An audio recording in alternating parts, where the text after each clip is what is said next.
안녕하세요. 제가 정말로 좋아하는 톡톡 사연에 제 경험담을 한번 보내보게 되었네요. 과연 사연으로 소개가 될지 궁금하면서 너무 떨리네요. 글 쓰는 재주도 마땅치 않고 솔직히 말주변도 뛰어나지 않는 것 같은 사람인 그런 제가 세상에나 사연 신청을 다 해보게 된 것이 신기해요. 살다 보면 가끔은 머릿속에 상상만 해봤던 걸 홧김에 실천해버릴 때가 있잖아요.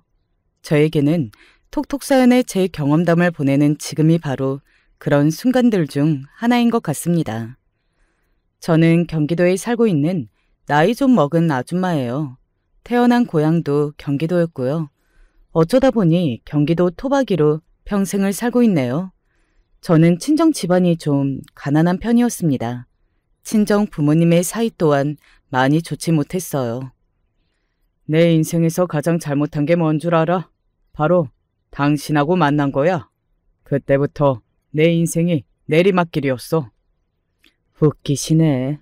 먼저 결혼하자고 졸라댔던 게 어디 사는 누구이시더라? 그리고 당신 인생이 무슨 내리막길이야. 당신 때문에 내 인생이 종친 것에 비하면 당신은 아무 말을 할 자격이 없어. 어렸을 적부터 저는 아주 궁금했답니다. 서로를 그렇게나 싫어하시고 저주하시고 악담을 퍼부으시는 분들이 왜 어쩌다 만나서 결혼하셔가지고 가정을 꾸리신 것인지. 집안 분위기는 날마다 개판이었고 두 분이 싸우실 때마다 저는 방구석에 틀어박혀서 때가 묻은 인형을 혼자 가지고 놀거나 집 밖에 나가서 손장난과 발장난을 치는 게 일상이었습니다. 그게 어느새 인이 박혀서 습관이 되어 있었죠. 서로에게 죽어라면서 하루가 멀다 하고 고성을 질러대시는 두 분 때문에 동네에 이미 소문이 날 대로 다 나 있었습니다. 저희 집의 사정을 모른다면 그건 동네 사람이라고 할 수가 없었을 정도예요. 이웃 어른들을 쳐다보기가 저를 향한 그 시선들이 당시에 얼마나 부끄럽고 민망했던지 모릅니다. 지금 같았으면 상상하기 어려운 일들이 많이 일어났고 당해보았어요. 어느 하루는 제가 무척이나 과자를 먹고 싶었던 거예요. 꼭 먹고 싶었던 과자가 있었는데 부모님은 제 바람을 들어주는 신용조차 안 하셨고요. 며칠이나 참고 또 참던 저는 어느 날 일을 저지르고 말았습니다. 부모님의 지갑에 손을 대기로 했던 거예요. 그날따라 지갑이 밖에 덩그러니 나와 있었기 때문에 저는 그 유혹을 뿌리칠 수가 없었습니다. 몰래 제가 지갑에서 빼낸 것은 1,000원이라는 돈이었습니다. 심장이 막 두근거렸던 기억이 나네요. 1,000원이 수중에 생긴 저는 당연히 그것을 슈퍼에서 다 써버릴 작정이었죠. 지금과는 물가가 너무나도 다른 시절이었으니까요.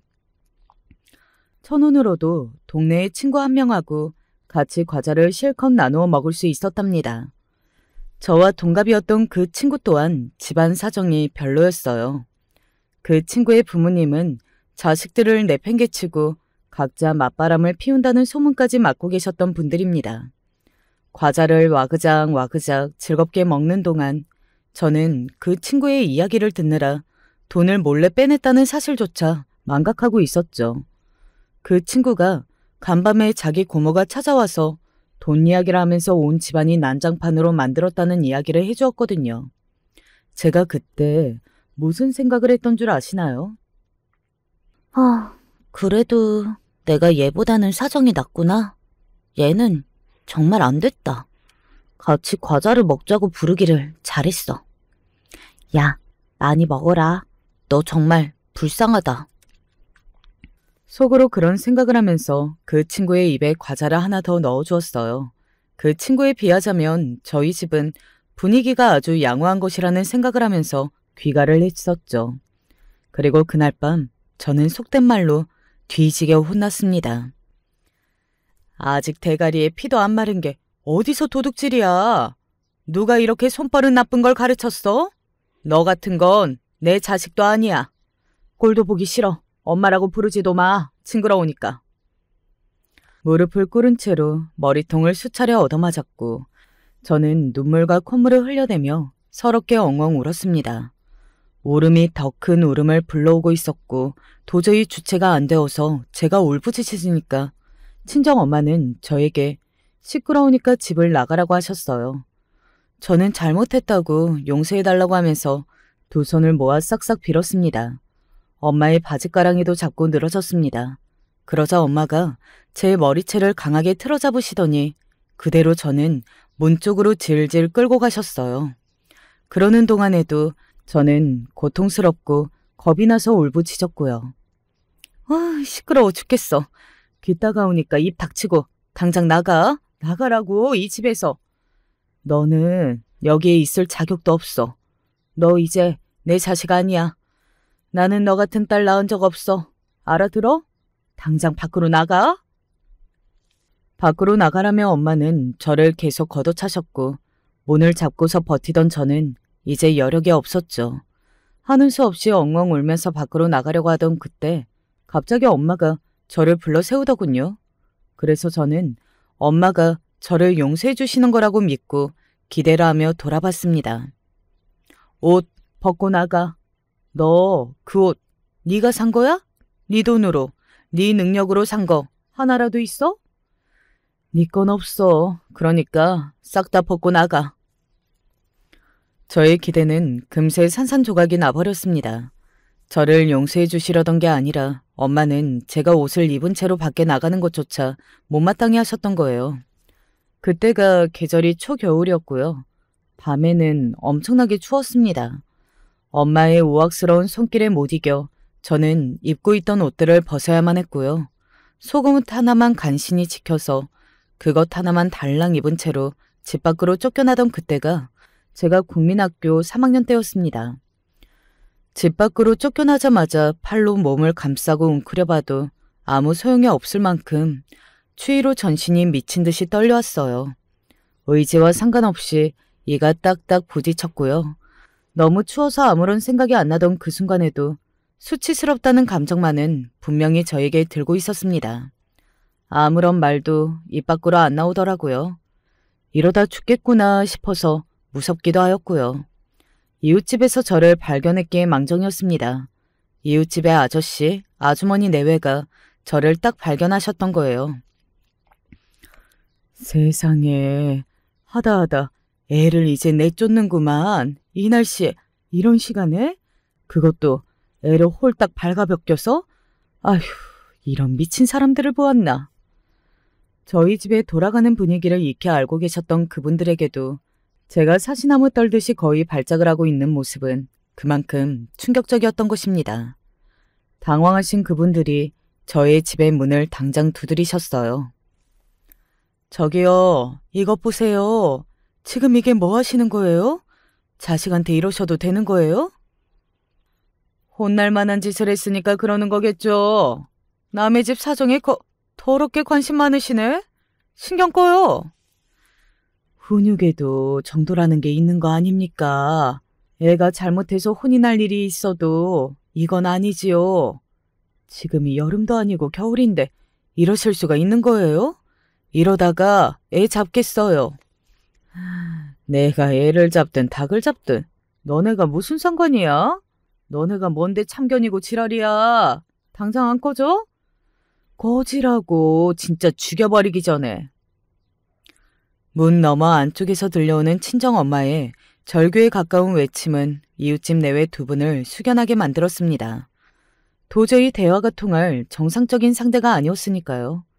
엄마의 외침을 듣고 난 저는 공포에 질려서 몸이 더 떨려왔고요. 이웃집 아주머니께서 한숨을 푹 쉬시면서 저의 손을 잡아 이끄셨죠. 그래서 저는 그날 밤 이웃집에 가서 하룻밤을 보냈습니다. 자고 일어나니까 걱정과 불안이 조금 희미해지더군요. 그래서 용기를 내어 아침에 집으로 돌아갔고요. 다시 나가라는 소리를 들으면 어떡하나, 혹시 고아원에 보내지는 건 아닌가, 그런 고민들을 가지고 있었는데 다행히 엄마는 저를 쫓아내지 않으셨습니다. 그것만으로도 저는 안심이었고 감사한 마음이었네요. 네가 제대로 혼이 나봐야 정신을 차리고서 다시는 안 그러는 건데 웬 쓸데없는 오지랖을 가진 이유 때문에 아휴 네가 정신 차릴 기회를 놓쳤구나. 너는 아직 정신을 못 차린 거야. 너는 혼나야 될 것에 반절도 안 혼났어. 엄마의 말씀에 저는 억울하고 슬펐습니다. 이미 혼이 날 대로 났다고 생각을 저는 하고 있었는데 반도 안 혼난 거라고 하시니까 제가 뭘 더 어떻게 해야 하는 건가 싶더라고요. 그래서 울컥하고 있던 그 순간 저와 눈이 마주친 친정언니가 이렇게 말을 건넸습니다. 야, 억울해할 거 없어. 네가 뭘 잘했다고 그래? 네가 잘못한 거 맞잖아. 돈을 훔치기는 왜 훔쳐? 누가 그러래? 네 잘못이니까 무조건 빌어. 엄마한테 잘못했다고 말씀드리고 2번 다시는 안 그러겠다고 하란 말이야. 제가 안 빌었겠나요? 잘못했다고 용서해달라고 이미 2손이 발이 되도록 빌고 또 빌었습니다. 그래서 억울했으나 꾹 참고서 또다시 엄마 앞에서 용서를 빌었습니다. 잘못했다고 2번 다시 그러지 않겠다고 말씀을 드렸죠. 그랬더니 엄마가 제 머리통을 세게 때리시면서 선심 쓰듯 용서를 해주시더군요. 너는 네가 부모 복을 잘 타고났다는 걸 알아야 돼. 다른 집 같았으면 어림도 없었어. 손목을 잘라도 시원치 않을 그런 죄를 지어놓고 어디 용서를 받기를 바라. 너는 진짜 천운인 줄 알아라. 간밤에 이웃집의 비난을 받으셨던 건 이미 기억에서 지우신 모양이었습니다. 저는 속으로 다른 집에서 태어났으면 좋았을 뻔했다는 생각을 했으나 입 밖으로 용케 꺼내지는 않았네요. 언니가 매서운 눈으로 제 쪽을 주시하고 있었거든요. 제가 행여나 헛소리를 하는지 안 하는지 보려고 하는 듯 하였습니다. 언니는 그때 국민학교 6학년이었고 장녀라서 그런지 의젓한 편이었으며 그러면서도 성격이 예민했어요. 보통이 아니신 부모님 아래서 자라났으니 아무래도 그랬을 테죠. 3남매 중에 둘째인 오빠는 그때 국민학교 5학년이었습니다. 언니하고 오빠가 둘이 연년생이었던 건데요. 집안 분위기는 처참했고 돌아가는 상황도 맨날 거지 같았으나 오빠는 그나마 유일한 아들이라는 이유 하나만으로도 대우라는 것을 받고 대접이라는 것을 맛보는 존재였습니다. 제가 손가락만 쪽쪽 빨고 있을 때 오빠는 계란 후라이 반찬을 원 없이 즐길 수 있었고요. 다혈질인 엄마였으나 그러신 분이 오빠한테는 그나마 성질을 죽이실 때가 많았습니다. 그래서 언니는 더욱 예민했어요. 솔직히 불안하지 않을 수가 없어. 저 녀석 때문에 집에서 나를 고등학교에 안 보낼지도 모를 일이잖아. 내가 누나이고 장녀이니까 고등학교에 갈 생각 말고 돈이나 벌라고 하면 그때는 어떡해? 언니가 짜증스러운 목소리로 그런 불안을 토로할 때마다 저는 무슨 이야기인지 잘 모르겠어서 눈알만 도록도록 굴리고 있었습니다. 그래도 같은 여자이고 딸이랍시고 언니와 둘이서 같은 편을 먹는 것만 같아서 저는 속으로 그게 즐겁고 기쁠 따름이었죠. 맨날 그놈의 아들. 내가 왜 아들을 위해서 한 몸 바치고 희생하는 딸이 되어야 돼? 장난하는 것도 아니고 꼴랑 1살 차이가 나는 동생을 대체 내가 왜 뒷바라지해야 하는 건데 생각만 해도 짜증나 죽겠어. 야, 안 그러냐? 네가 생각해도 그렇지. 잘 모르겠지만 언니 말이 맞는 것 같아. 나도 그렇게 생각할래. 너는 가끔 보면 해맑은 건지 멍청한 건지 애가 헷갈리는 구석이 있더라. 야, 내가 언니로서 진심으로 너에게 도움이 되는 조언을 해줄 테니까 잘 들어. 너도 일찌감치 정신을 차려야 돼. 네 밥그릇은 네가 챙겨야 한다니까. 너 모르겠어? 내가 남동생 챙기라는 소리는 귀따갑게 듣고 살아도 여동생 챙기라는 소리는 일절 들어본 역사가 없어. 이게 무슨 의미일까? 언니가 제 얼굴 가까이서 눈을 부라리며 그렇게 말을 하였을 때 무서워져서 심장이 철렁 내려앉았습니다. 언니가 덧붙이기를 자기는 자기가 알아서 어떻게든 살아갈 테니까 저는 제가 알아서 스스로를 챙기면 될 일이라고 그랬어요. 만약 제가 계속 정신을 놓고 아무 생각 없이 살다가는 오빠의 밥이나 차려주고 억울하게 구박이나 받으며 따로 하는 것도 없고 딱히 할 줄 아는 것도 없이 그렇게 나이를 먹게 될 거라고 말했습니다. 그런 다음에는 일찍 시집이나 보내질 거라는 악담인지 예언인지 모를 이야기도 저에게 해주더군요. 팔아치워지듯이 제가 그런 모양새로 시집을 가버리게 될 거라고 언니가 그렇게 말을 했을 때 저는 진심으로 무서워졌습니다. 왜냐하면 저는 모르긴 몰라도 성인이 되면 멋쟁이 아가씨가 되는 것이 꿈이었기 때문입니다. 언니가 말해준 대로 살게 되는 건 왠지 무서워. 그렇게 되고 싶지가 않아. 저는 정신을 차리고 이제 과자의 유혹에서 이겨내려고 있습니다. 부모님의 눈밖에 나는 건수부터 없애는 게 좋을 것 같더라고요. 현실적인 방안을 찾아가며 그렇게 정신을 일찍 차려보려고 애를 쓰고 있던 게 당시의 저였는데요. 설마 언니가 저를 배신할 줄은 몰랐습니다. 아주 비겁하게도 저를 팔아넘겼거든요. 이게 무슨 이야기였냐고요? 다름이 아니라 언니가 중학교를 졸업하게 되었을 무렵에 부모님께서는 정말로 고등학교 진학 반대 의견을 내놓으셨습니다. 여자애가 쓸모도 없이 고등학교까지 다닐 생각은 말고 차라리 하루빨리 어디 공장이라도 들어가서 돈을 벌라는 것이 부모님의 바람이었어요. 그 바람의 기저에는 언니가 생계의 아버지도 하면서 오빠를 위해 희생하기를 원한다는 의미가 깔려 있었고요. 혹시나 했던 상황이 정말로 닥치자 언니는 눈이 돌아갔습니다. 그래서 그 머리에서 비겁한 수를 냈던 건데요. 자기가 아니라 막내인 제가 그 역할을 하면 된다고 주장을 했던 것입니다. 저는 공부도 꽤 하잖아요. 저는 일말의 가능성이라도 있는데 고등학교에 안 다니면 이건 너무 아깝게 되는 거예요. 머리가 좀 나빠서 일찍이 돈이나 벌러 나가면 딱일 그런 딸 자식이 하나 더 있는데 굳이 왜 저를 잡으세요? 때가 되면 제가 고등학교가 아닌 일자리로 향하면 될 일이라고 언니는 때를 써댔습니다. 그때는 원래도 안 좋았던 부모님의 사이가 더 안 좋아진 시기였으며 아버지는 집에 잘 안 계시던 때였어요. 집안의 분위기도 좀 어수선하였고요. 그래서 더욱 언니의 주장이 잘 먹혔다고 봅니다. 그럼 그냥 너는 고등학교에 진학해라는 식으로 상황이 흘러간 거예요. 언니는 엉겁결에 고등학교를 다닐 수 있게 되었어요. 저에게 조언을 해주던 언니가 저를 팔아넘겼다는 것에 저는 충격이었고 상처를 받았습니다. 중학교를 다니던 내내 불안했어요. 친구들이 고등학교 진학에 대한 이야기를 할 때마다 불안과 걱정으로 가슴이 두근거렸습니다. 그리고 저는 정말로 고등학교를 못 올라갔어요. 부모님의 극심한 반대가 있었거든요. 형편이 어려워서 안 된다고, 가족을 위한다면 어디라도 가서 푼돈이라도 벌어오라고 저한테 그러셨습니다. 네가 직접 돈을 벌잖아? 그러면 그까짓 과자 먹고 싶은 것 때문에 똥 마려운 강아지 마냥 낑낑거리면서 어디에 동전 하나 떨어진 거 없을까? 이런 걸 사리지 않아도 돼. 전하의 후리자식이나 저지르는 부모님이 지갑에 손을 대는 도둑질을 할 이유도 없어지지.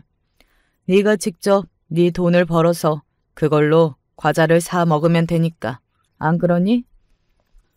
지금 생각하면 엄마의 설득은 정말 해도 해도 너무한 내용이었습니다. 어떻게 딸한테 그런 말씀을 하시면서 학교 다니지 말고 돈을 벌라고 설득을 하실 수가 있는 걸까요?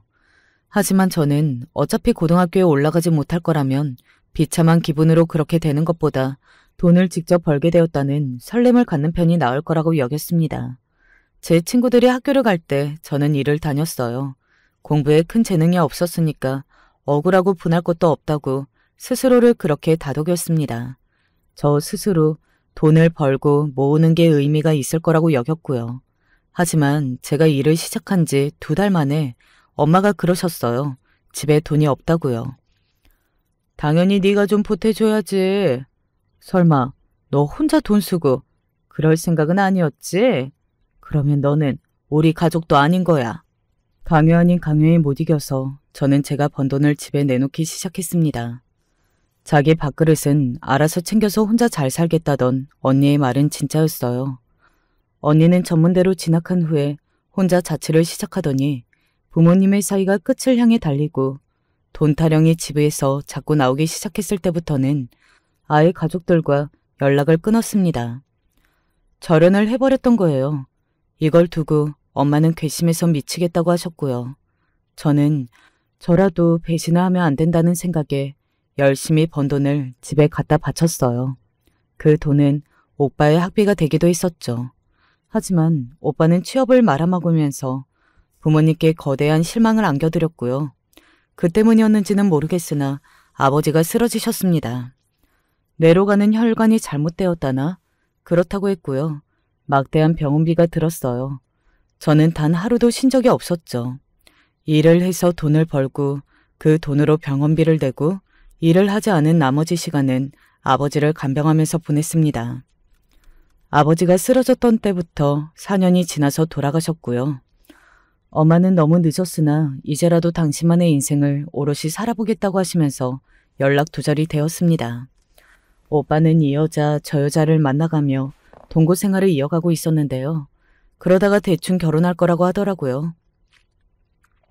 너도 괜찮아 보이는 놈 있으면 대충 한 놈 잡아. 진짜로 괜찮은 놈은 잡히지도 않을 테니까 괜찮아 보이는 정도만 되어도 충분하다. 이 오빠 말 들어라. 적당한 놈 물어서 살림 차리고 가정 꾸리고 그러면서 네 인생 살아. 없이 살았던 그런 상황. 환경 속에서도 오빠는 그나마 누릴 거 다 누리고 자란 사람이었는데 그럼에도 이토록 책임감이 없을 수 있느냐고 저는 오빠에게 묻고 싶었습니다. 그러나 그렇게 하는 대신 조용히 뒤돌아섰습니다.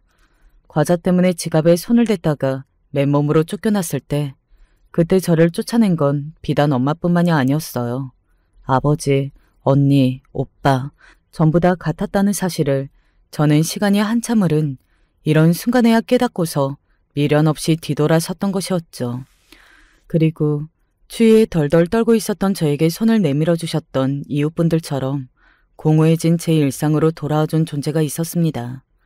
지독한 외로움은 사람의 눈앞을 가리기도 하더라고요. 그래서 몰랐나 봐요. 남편이 질 나쁜 남자인 줄은 전혀 모른 채로 만난 지 꼭 1년 만에 결혼을 했어요. 대체로 조용한 저에 비해서 남편은 호탕하고 유쾌한 성격이었습니다. 그래서 멋져 보였고 남자다워 보였죠. 결혼하고 나서 시댁의 근처에 있던 아담한 빌라에서 신혼을 보냈어요. 시아버지께서는 제가 남편과 결혼하기 2년 전에 돌아가신 상황이었고요. 그래서 시댁에는 시어머니만 계셨습니다. 우리 아버지가 돌아가시기 전까지만 해도 말이야. 나나 누나나 진짜 우리 집에 꿍쳐둔 재산이 있는 줄 알았어. 그런데 뭣도 없더라. 얼마나 실망감이 들던지. 세상에는 왜 이렇게 부모 같지도 않은 부모가 많냐? 안 그래? 내가 본 적이 없어서 얼굴도 모르는 당신 가족들 이야기만 들어봐도 그렇잖아. 그게 어디 부모이고 형제이고 가족이냐? 남보다 못한 거지.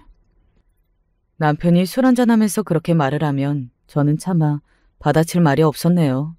남편에게는 결혼한 누나가 한 명 있었습니다. 결혼을 해서 거리가 꽤 되는 다른 지역에 살고 있었는데요. 학창시절부터 자잘한 사고를 하도 많이 쳐온 인물이라고 하더라고요. 설날, 추석, 시아버지 제사, 시어머니 생신. 딱 이럴 때가 아니면 얼굴도 안 비춰줬어요. 얼굴을 비치는 그마저도 똥 씹은 표정을 하고서 등장하는 게 태반이었습니다. 심해보라는 사람은 한술 더 떴어요. 시누이가 애들을 데리고 혼자 올 때가 대부분이었거든요. 자식 농사라는 게 다 그렇지 뭐. 내 뜻대로 어디 되나. 절대 안 되지. 저는 시누이나 남편에 비해 시어머니께서 무척 점잖으신 분이라는 인상을 처음 받았습니다. 뭐랄까, 어딘가 산만한 기운을 내뿜는 당신의 자식들과는 달리 정제된 분위기를 지니고 계신 분이었어요. 서로 똑같이 닮은 눈썹 모양이 아니었다면 친자 관계를 의심해 봤을 것 같다는 생각이 들 정도였죠. 저는 진중하신 시어머니가 좋았습니다. 잔소리를 들어도 타박을 들어도 저는 군말 없이 미소를 지으며 따를 뿐이었죠. 가족에 대한 결핍, 저는 그런 게 있었나 보더라고요. 바깥 생활을 좋아하는 남편 때문에 소갈이 할 때면 저는 어느새 시어머니께로 가서 위안을 받고 있었습니다. 예, 너는 맨날 누가 시키지도 않은 일을 왜 그렇게 열심히 하니? 요새 습도가 높잖아요. 화장실 청소는 이렇게 바로바로 해주는 게 좋아요. 아휴, 됐다. 말을 말자. 혀를 끌끌 차면서도 제가 시댁의 화장실 청소를 다 끝내고 나와보면 저 먹으라고 과일을 먹음직스럽게 잘라놓으신 분이었죠. 시댁에서 과일을 먹는 순간이 좋았어요. 시어머니의 손길이 닿지 않는 천장의 가장 높은 선반이라든가 그런 곳을 청소하는 순간도 보람됐죠. 그런 게 바로 저의 보람이었습니다. 저는 욕심을 내는 게 없었는데 작은 행복이라도 찾으며 지냈던 그것이 바로 저의 욕심이었나 보더라고요. 어느 날 남편이 제 앞에서 술 냄새를 풍기며 무릎을 꿇었습니다. 미안하다. 나 다른 여자가 생겼다. 정말 사랑하는 여자가 생겼는데 이 여자의 뱃속에 내 핏줄이 자리를 잡았다네. 어쩌겠어. 책임져야지. 내가 책임 안 지면 누가 책임지는데. 안 그래? 그러니까 나랑 이혼 좀 해주라. 내가 책임감 있는 남자로 살 수 있게 나 좀 그렇게 도와주라. 할 말이 없더라고요. 바람이 났고 그 상대가 임신까지 했다는데 그 상황에서 제가 뭘 어떻게 할 수 있다는 말인가요? 남편은 그 여자가 꽤 사는 집 여자라고 말했습니다. 저만 꺼져주면 자기들이 해피엔딩이라고 말했어요. 해피엔딩이라니 가당치도 않아서 진짜 이혼해주기 싫었습니다. 그랬더니 자기 동생하고 전혀 각별하지도 않은 시누이가 득달같이 연락이 와서는 이혼을 종용했어요. 쓸데없는 저 말고 쓸모 가득한 사람이 집안에 들어오기를 바라는 모양이더라고요. 양심이 있으면 조용히 물러나야 하는 거 아니야? 괜히 오기 부리고 버텼다가 매서운 맛 보지 말고 그냥 조용히 물러나. 심해부가 주먹 좀 쓰는 사람들하고 친분이 있다는 이야기까지 저한테 해가면서 울음장을 놓았습니다. 그리고 결정적으로 남편이 이혼을 안 해주면 죽을 각오를 해야 할 거라고 저한테 그런 말을 했던 것이 저로 하여금 이혼 도장을 찍게 만들었네요. 내가 힘이 없어서 미안하다. 네가 못 봐도 될 거를 다 보는구나. 너에게는 잘못이 없다는 거 내가 다 안다. 네가 억울한 거 내가 다 알아. 아니에요, 어머님. 미안해하지 않으셔도 돼요. 어머님의 입장 저도 잘 알고 있어요. 이혼 과정을 거치며 며느리는 그저 남일 뿐이었습니다. 하지만 시누이와 남편은 자식들이었으니까요. 팔은 안으로 굽는 법이라고 저는 그렇게 생각했습니다. 그런 식으로 마음을 다독이며 애써 서글픔을 삼켰네요. 그렇게 그 집안과의 인연은 끝이 났는데 이상하게 저는 시댁의 그 집, 그곳에 혼자 남겨질 시어머니의 모습이 왜 그렇게나 외롭게 그려지는지 모를 일이었습니다. 그로부터 몇 달 뒤 저는 아주 우연히 건너 소식을 대충 접한 적이 있었어요. 알고 보니까 전 남편이 꽃뱀한테 물린 것이었다는 후문이었습니다. 전 남편이 단단히 속아서 착각을 한 것이었죠. 상대 여자는 전 남편의 아이를 임신한 적도 없는 모양이었고요. 어쩌다 보니 그런 후문을 접하게 된 저는 그저 깊은 한숨만 내뱉었습니다.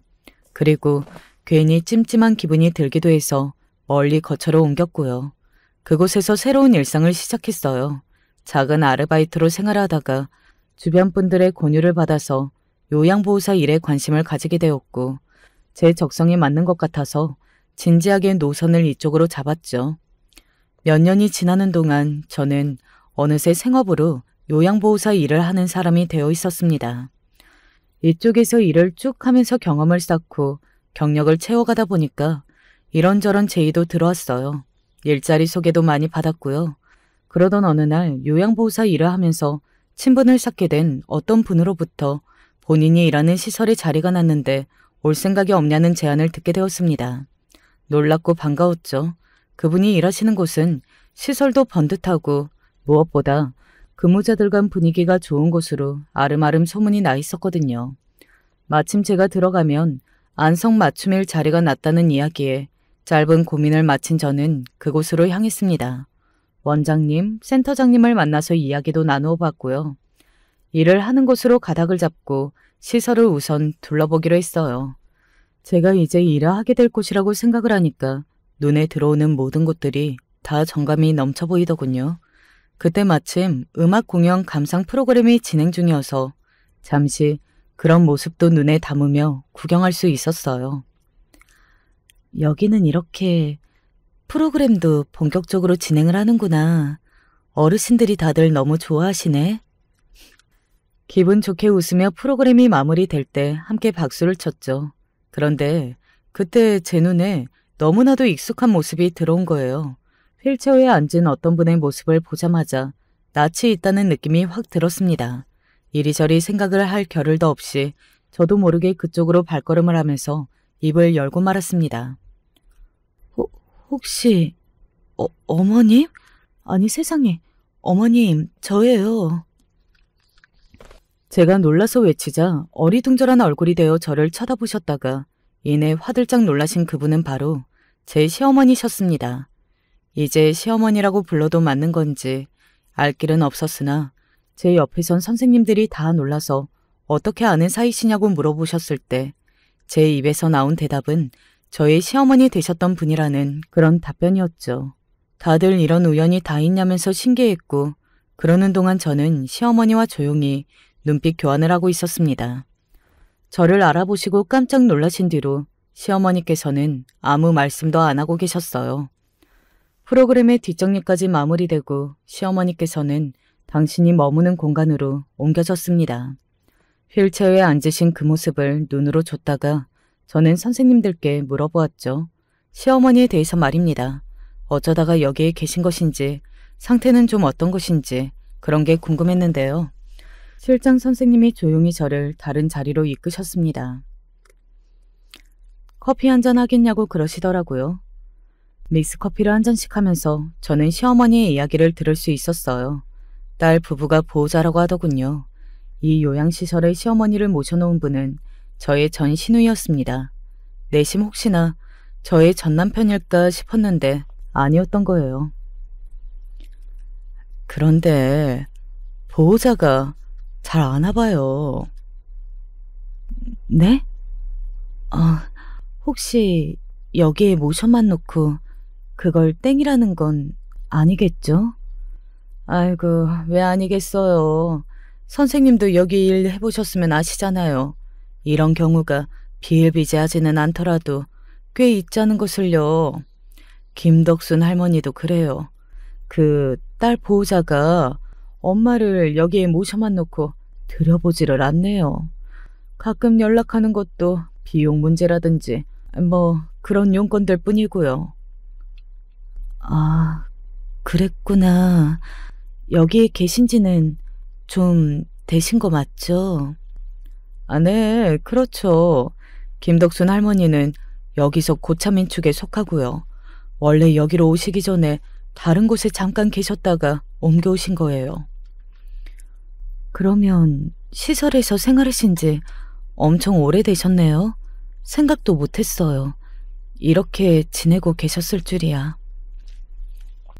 이게 다 어쩐 일인가 싶어서 넋이 쏙 빠지는 기분이 들었습니다.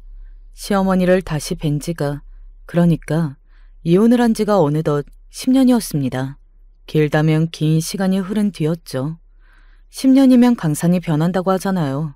그치만 시어머니께서 시설 생활 하신 지 꽤 되었으며 기력이 그렇게나 쇠하신 모습이 되었다고 보기에는 저에게 있어서 고작 10년밖에 안 지났는데 라는 느낌이었습니다. 제가 전 남편과 이혼을 한 뒤 2년 정도가 흘렀을 때 시어머니께서는 처음 몸에 편마비 증상이 왔던 모양이었습니다. 전 남편이 자기 모친을 나몰라라 하기 시작했던 것은 그 즈음부터였던 듯 싶고요. 무척이나 외로이 지내오신 시어머니께서는 시설 생활하시는 동안 무료함과 무기력에 빠져 더욱 빠르게 쇠약해지신 게 분명했습니다. 이런저런 말을 다 들어보고 나서 종합한 결과 제가 내린 결론이 그랬네요. 그런 모습이 되신 채로 이런 곳에서 다시 저를 만나게 되신 것이 시어머니 입장에서는 전혀 달갑지 않을 수도 있다는 생각을 해보니까 마음이 좋지 못했습니다. 그러나 제가 이곳에서 일을 하게 된 것이 어쩌면 운명일 수도 있다는 생각 또한 들더라고요. 그렇지 않다면 많고 많은 시설들 중에서 제가 어떻게 이곳으로 와서 그것도 처음 안내를 받는 때 딱 시어머니를 발견했다는 건가요? 그래서 저는 마음이 조금 어려울지언정 이곳에서 일을 시작하는 것에 망설임을 두지는 않았습니다. 전 시누이 내외가 허울만 보호자일 뿐 이 이상 그 이하도 아니기 때문에 굳이 연락을 해서 제 이야기라 할 필요는 전혀 없겠다면서 선생님들이 다 그러셨네요. 보호자가 여기로 와서 들여다보지도 않는걸요. 그러니까 선생님은 그냥 마음 놓고 열심히 근무만 하시면 돼요. 제 마음을 편하게 만들어주시는 분들이 계시는 곳으로 저는 잘 왔다는 생각이 들었고 용기를 내어서 정식 근무를 시작하자마자 시어머니께 인사를 따로 드렸습니다. 어머니, 몸은 좀 어떠세요? 컨디션은 괜찮으시고요? 제가 인사를 드리고 나자 시어머니께서는 몇 번 입술을 옴삭달삭 거리셨어요. 단어를 신중하게 고르시는 것처럼 그리 구시더군요. 저는 인내심 있게 기다려들었으나 시어머니께서는 끝끝내 한숨 하나를 골라내셨습니다. 아무래도 제가 달갑지 않으신 것 같아서 일단 조용히 자리를 떴고 한참 일을 하다가 몇 시간 뒤에 다시 배웠는데 생각지도 못하게 저를 먼저 부르셨어요. 예, 너 그간 별일은 없었니? 그게 뭐라고 저는 대체 갑자기 눈시울이 왈칵 붉어지고 말았을까요? 가슴 한구석이 막 시큰거려서 감정을 억누르려고 입술을 꾹 붙이고 숨을 크게 삼켜야만 했습니다. 간신히 배시시 웃어드리면서 고개를 끄덕여드렸죠. 별일 없었고 그냥저냥 잘 살아왔다고 대답해드린 저를 향해 시어머니께서는 제가 재혼을 했는지, 만나는 사람이 생겼는지, 돈은 어느 정도 모았는지, 형편이 부족하지는 않는지 이런 것들을 물어보셨습니다. 궁금하실 법한 질문들이었기에 저도 아주 솔직하게 답변을 다 드렸네요. 기력이 다 빠져서 누워 계신 시어머니 앞에서 제가 말을 더 보탤 것도 뺄 것도 없었습니다. 그저 저의 상황을 있는 그대로 솔직하게 말씀을 드렸고요. 그러는 동안에 어쩐지 시어머니의 얼굴에 혈색이 조금 도는 것 같다는 착각을 하고 말았네요. 시어머니께서는 제가 한 생각이 착각이라는 것을 알려주시는 듯 이렇게 말씀해 주셨어요. 예, 나는 갈 날이 얼마 안 남았다. 조용한 목소리로 그렇게 말씀하시는데 저는 천둥소리라도 들은 것 마냥 깜짝 놀랄 수밖에 없었죠. 제가 저의 현 상황을 꾸밈없이 말씀드린 것처럼 시어머니 또한 그러고 계시다는 게 느껴졌거든요. 시어머니께서는 당신 스스로 여명이 얼마 남지 않았음을 직감하고 계셨던 것입니다. 시설의 그 어떤 선생님들도 그렇게 생각하고 있지 않으셨고 어떤 징후를 포착해낸 분도 안 계셨지만 당사자인 시어머니께서는 직감으로 아셨던 거예요. 어머님, 그런 말씀 마셔요. 오랜만에 저를 이렇게 마주하게 되셔서 어머님도 신기하시죠? 저도 그렇답니다. 그러니까 어머님을 제가 되도록이면 오래오래 뵈면서 일을 하고 싶어요. 어머님이 천천히 가셨으면 좋겠어요. 뭐가 급하다고 일찍 가시려고 하나요? 안 그러셔도 돼요. 돌이켜보면 너는 항상 근본이 선하고 상냥했어. 내 자식들은 그러지 못했는데 며느리인 네가 혼자 댐댐이가 괜찮았으니 나는 그걸 은연중에 기쁨으로 받아들이기도 했었고 질투로 받아들이기도 했던 것 같구나. 괜한 질투였지. 부질없는 것이었어.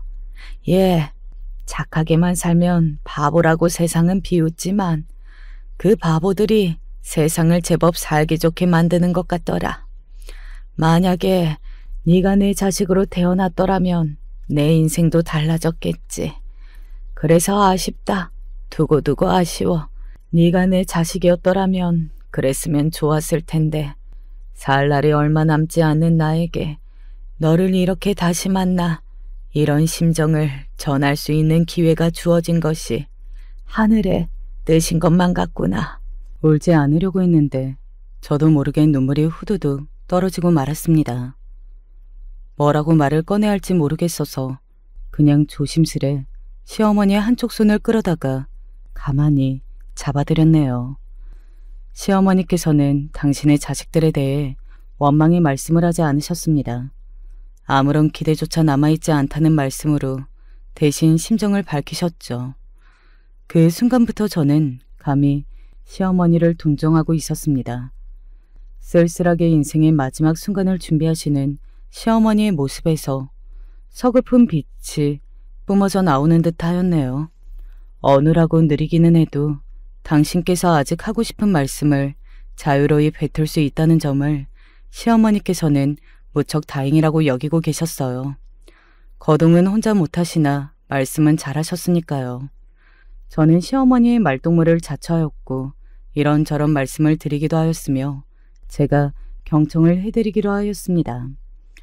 어느새 같은 방을 쓰시는 다른 어르신들도 저와 시어머니의 대화를 흥미를 가지기 시작하셨으며 같이 어울려 놀기 시작하셨어요. 그 이전까지는 한 번도 없던 일이었죠. 선생님들도 신기하셨습니다. 어느 날 시어머니께서는 제가 앞치마 주머니에 넣고 다니는 수첩을 찾으셨어요. 근무자들이 거의 필수로 몸에 지니고 다니는 건데요. 시어머니께서 그걸 찾으시길래 꺼냈더니 바로 받아 적어라 이렇게 말씀하시는 게 아니겠어요? 저는 어리둥절한 채로 일단 적을 준비를 하였죠. 시어머니의 입에서 나온 말씀은 다름이 아니라 주소였습니다. 어머님, 이게 어디 주소예요? 저는 처음 보는 동네의 주소인데요. 돌아가신 우리 큰언니가 살던 곳. 나한테는 친정엄마 같은 존재였지. 지금은 아무도 안 살고 있는 곳이야.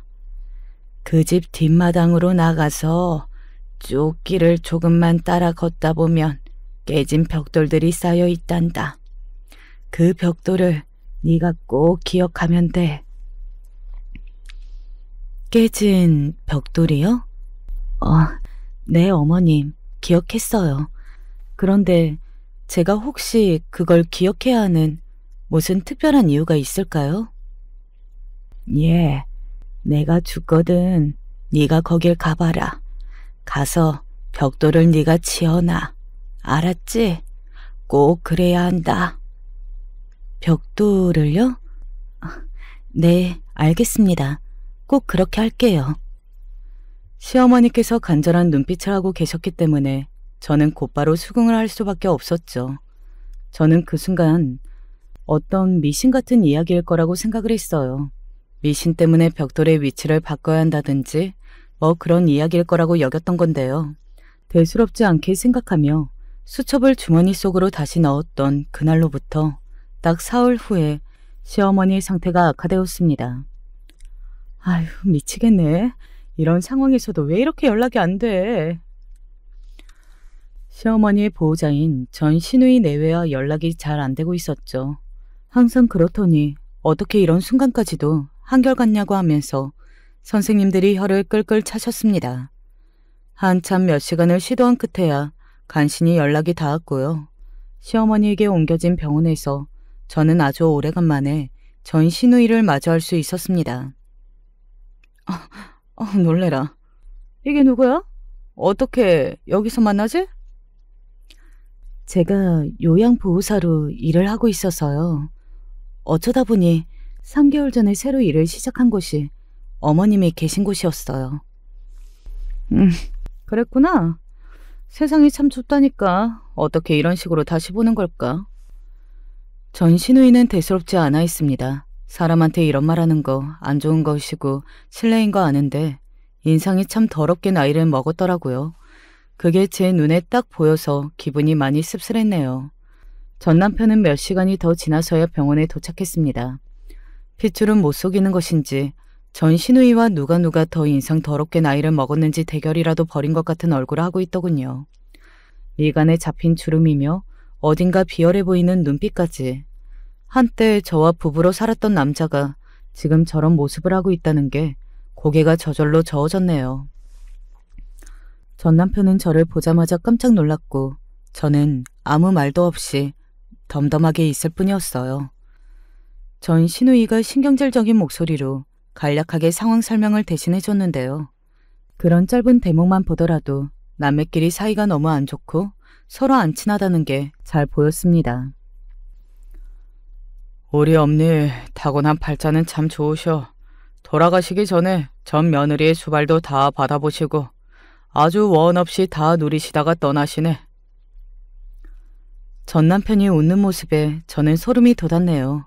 전 신우이라는 인간은 방치를 하기는 했으나 그래도 일말의 책임감이 남아 자기 모친을 향해 보였는데 전 남편은 아예 구제불능이었습니다. 발자가 좋다느냐 하는 소리를 그 입에 담았다는 것이 믿어지지가 않았네요. 시어머니께서는 숨을 거두시기 전 제법 또렷한 눈빛으로 당신의 곁에 선 사람들을 쳐다보셨으나 따로 유언을 남기시지는 않으셨습니다. 조용히 눈을 감으신 시어머니의 모습을 보며 전 며느리였던 저는 눈물을 흘렸고 친자식들은 안타까움인지 후련함인지 알 수 없는 한숨들을 내쉬는 게 전부였어요.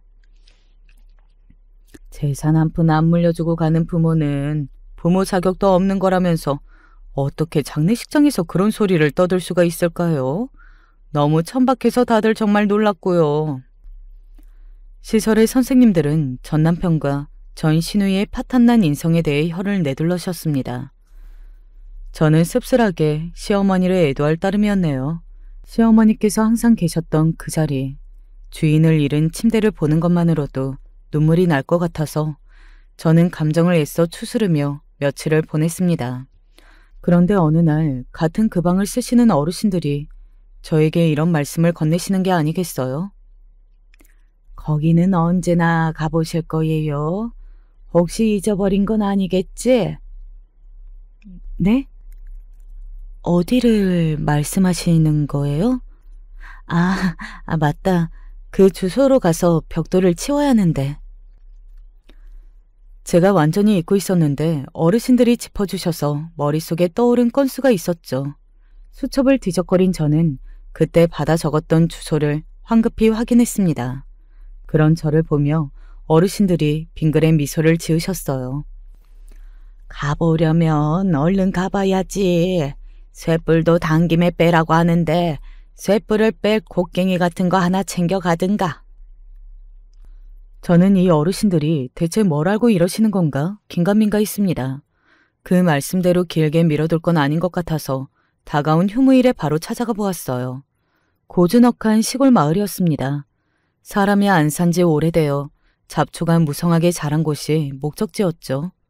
그 집의 뒤편으로 향한 저는 깨진 벽돌들이 모여있는 지점을 곧 발견할 수 있었습니다. 벽돌을 흩어놔야 하는 건가? 아니면 다른 곳을 치워놔야 하는 건가? 잠시 갈등이 시작되었고요. 우선 손으로 열심히 벽돌을 날라보았어요. 옹기종기 모여있던 벽돌들을 아예 멀리 흩어버리고 나서야 됐다는 생각이 들었는데 딱 그 순간에 갑자기 곡괭이라는 단어가 떠오르는 게 아니겠어요? 잠깐, 근데 왜 나한테 곡괭이를 챙겨가라고 하셨을까? 그런 생각을 하면서 벽돌이 치워진 바닥을 내려다보았는데 이상하게 이곳을 파보고 싶더라고요. 홀린 듯이 쭈그려 앉아서 흙을 파내기 시작했습니다. 흙을 파도 흙만 나왔으나 멈추지 않고 계속해봤어요. 그러다가 웬 비닐을 발견한 순간 심장이 요동치더군요. 뭔가 이곳에 있었던 거예요. 그때부터는 정신없이 파기 시작했고 김장용 비닐 같은 까만 뭉치를 세상 밖으로 건져낼 수 있었습니다. 비닐을 찢고 그 안을 살펴본 저는 놀라서 얼어붙고 말았어요. 예상이 가시겠지만 그건 바로 현금 다발이었거든요. 돈이었습니다. 심장이 마구 뛰고 다리가 후들거려서 도대체 무슨 정신으로 그걸 제가 들고서 집까지 돌아왔는지 다시 생각해도 모를 일입니다. 그 돈은 딱 5천만 원이었어요. 딱 맞아떨어지는 숫자였기 때문에 돌아가신 시어머니께서 일부러 돈을 한 번에 묻어두셨다는 확신이 들었습니다. 어째서 이렇게 하신 건가요? 그리고 왜 저에게 이걸 넘기고 떠나셨나요? 어머님의 핏줄이 아니라 왜 저에게? 질문을 드리고 싶은 분은 이미 이 세상에 안 계셨습니다. 저는 복잡한 생각을 이래저래 하다가 시어머니와 같은 방에 계셔왔던 어르신들은 내막을 아실 것 같아서 여쭈어 보기로 했죠. 그런데 이거 웬걸요? 제가 시어머니께서 말씀해 주신 주소지로 다녀왔다고 말을 꺼내자마자 어르신들은 꼭 짝이라도 한 것처럼 오리발을 내미시는 겁니다. 무슨 이야기를 하는 거야? 우리는 그런 이야기 알지도 못해. 처음 들어봐. 대체 왜 이러시는 거냐고 여쭈어봐도 소용이 없었네요. 이쯤 되면 제가 단단히 홀려서 착각을 했던 것인가? 이런 생각마저 들었습니다. 그래서 심란했는데 정신을 좀 차리고 다시 보니까 어르신들의 입가마다 희미한 미소가 걸려있는 게 아니겠어요. 그걸 보고서야 아하, 이분들이 작당을 하셨음을 알아차렸죠. 그 순간부터 이상하리 많지 마음이 가벼워지더군요. 그 돈은 시어머니께서 저에게 기쁜 마음으로 흔쾌히 넘겨주신 소중한 유산이라는 확신이 생겼습니다. 저는 그 돈을 한 푼도 허투루 쓰지 않을 생각이었죠. 그렇다고 너무 자린고비처럼 지내면 시어머니께서 하늘에서 다 보시고 혀를 끌끌 차실 것만 같아서 어느 정도는 편하게 쓰면서 지내고요. 큰 목돈이라는 것이 수중에 생기다 보니까 마음가짐이 여유로워졌어요. 마법처럼 그렇게 되더라고요. 그래서 덕분에 더욱 편안한 일상을 보내게 되었답니다. 가히 5천만 원이라는 그 액수 이상의 가치라고 생각을 하고 있어요. 고민이 되는 부분이 저에게 있다면 가족들인 것 같네요. 연락이 끊어진 채로 살았던 제 친정 언니 말이에요. 어쩌다 보니 연락이 닿았는데 그동안 많은 우여곡절을 겪은 모양이었습니다. 결혼을 했다가 이혼을 했고 그 다음에 다시 새로운 인연을 만났는데 이번에는 사별을 겪었고요. 언니에게 자식이 둘이 있었으며 애들은 각자 아빠가 달랐습니다. 혼자 아이들을 키우며 힘든 점이 한두 가지가 아니라고 하소연을 하더군요. 저에게 조카들을 보고 싶지 않냐고, 조카들에게 과자 좀 사줘라고, 같이 어우러져 살아보자고, 그게 가족 아니냐고 언니가 그런 소리를 했는데 잘 모르겠습니다. 제 마음이 어떤 상태인지도 모르겠고요. 정답은 없겠지만 어떻게 하는 쪽이 그나마 정답에 더 가까운 것일지 알 수만 있다면 조금이나마 속이 시원해질 것 같아요. 여러분은 제가 이런 상황에서 어떤 선택을 내리는 게 최선이라고 생각하시나요? 혹시 의견을 남겨주신다면 정말 감사한 마음으로 참고를 하겠습니다. 지금까지 제 이야기를 들어주신 모든 분들 고맙습니다. 안녕하세요, 구독자 여러분. 요즘 정말 고민이 많아서 여러분들의 의견을 들어보고자 사연을 보냅니다. 제가 이런 곳에 사연을 올릴 줄은 꿈에도 몰랐는데 인생이 비참하고 쓰라립니다. 저는 어떻게 해야 할까요? 부디 시간 내주시어 제 이야기를 끝까지 들어주신다면 참으로 감사하겠습니다. 새 가족 먹고 살려고 열심히 노력했지만 원래 타고나기를 가난하게 태어나서 그런지 부자가 되기란 참 어려웠습니다. 아니 솔직히 부자를 바란 적도 없어요. 저희 부부, 정확히는 저희 부부 아래에서 태어난 외동아들 공부하고 밥 벌어 먹고 살 때까지만 무리 없이 지원해줄 수 있는 경제 형편이 되기를 바랐습니다. 결혼한 이후 저도 남편도 정말 뼈 빠지게 농사만 지으면서 어떻게든 제대로 아들 뒷바라지를 하기 위해서 노력해왔습니다. 잠자는 것도 아꼈고 저희 밭일을 다 하면 일손을 구하는 다른 집 밭에 가서도 돈을 받으며 일했어요. 아이고 진숙 씨, 오늘 또 일하려고? 그러다 허리 나가겠네. 괜찮아요. 뭐든 좋으니 일만 좀 시켜주세요. 다들 저보고 독하다고 했지만 전 계속 일만 했어요. 하지만 돈은 벌면 버는 대로 전부 빠져나가고 저희가 시골에 살긴 했어도 버스를 타고 가면 그래도 학생들 다니기 괜찮은 학원가가 있었던지라 저희 아들 그런 학원에 좀 보내주려고 해도 돈이 없으니 보낼 수가 없었습니다. 늘 아들에게 미안한 마음에 얼굴 제대로 볼 새도 없이 그저 일만 했어요. 저기 민서가 너 학원 못 가서 속상하지? 엄마가 미안하다. 하고 싶은 거 마음껏 못 해줘서. 자식이라곤 너 하나인데. 하지만 저희 아들은 참 속이 깊은 아이였습니다. 공부하는 걸 좋아하는지라 다른 친구들이 학원 다니고 문제집 많이 사서 공부하는 이야기를 할 때마다 부러워하는 티가 났는데 저희 집 사정을 알아서인지 저희에게 단 한 번도 학원 다니고 싶다, 문제집 더 사고 싶다는 이야기를 안 했죠. 엄마가 문제집 사다 줄까? 뭐 필요한 거 없어? 아니요. 엄마, 문제집은 됐어요. 학교 선생님에게 교사용 문제집을 받아서 공부하고 있는데 그게 더 좋아요. 학원은 힘들어도 문제집 한두 권은 저 밥 먹을 거 조금만 아껴도 어떻게든 살 수 있었던지라 이야기를 해봐도 아들은 그저 괜찮다고 거절했습니다. 아들 심정으로는 가지고 싶다고 이야기하고 싶었겠지만 저에게 말하기가 어려우니 거절했을 거란 걸 압니다. 그래서 가끔씩 읍내에서 문제집을 사서는 아들 책상에 조용히 올려놓기는 했죠. 그것만으로는 공부 좋아하는 아들에게 턱없이 부족했을 건데 아들은 아이 참, 엄마 돈 들여 이것도 산 거예요? 괜찮다고 해도 하면서 절 꼭 껴안아 주더군요. 저희 아들 어찌나 효자인지 부모도 제대로 배운 게 없고 심지어는 하나 있는 아들이나마 제대로 배우게 할 여력도 안 되는데 교과서 몇 안 되는 문제집 몇 권 가지고도 다른 애들 다 제치고 수없이 1등을 했습니다. 게다가 친구들도 많고 반에서 회장도 하면서 고등학교 시절에는 전교 회장까지 했어요. 공부를 잘하는 것 또한 물론 좋았지만 언제나 품행이 바른 아들이었기에 아들은 제 인생의 가장 큰 자랑이었습니다. 그런 아들을 두고 주변에선 칭찬이 자자했어요. 아니, 민석이 엄마는 좋겠네. 아들 잘 키워서. 외동아들 하나인데 10아들 부럽지 않겠구만. 그러니까 말이에요. 나도 우리 애가 민석이 밥만 닮아도 참 좋으려만. 아니, 어떻게 공부는 그리 잘하는 거야? 민석이는 학원도 안 다니는 것 같던데.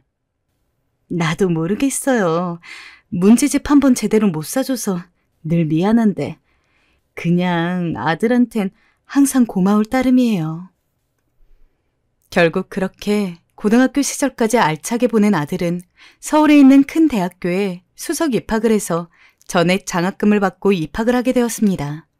요즘보다는 덜하다지만 저 때만 해도 여전히 대학 등록금 하면 저같이 가난한 집 부모는 입학금, 등록금 한번 마련하기가 힘든지라 아들이 입시를 거칠 때부터 고민이 많았는데 너무 다행스럽기도 했고 참 자랑스럽기도 했어요. 그런데 부모로서 걱정은 됐어요. 민서가, 엄마는 너와 한평생 떨어져 본 적이 없었는데 이렇게 널 보내야 하니 섭섭하기도 하구나.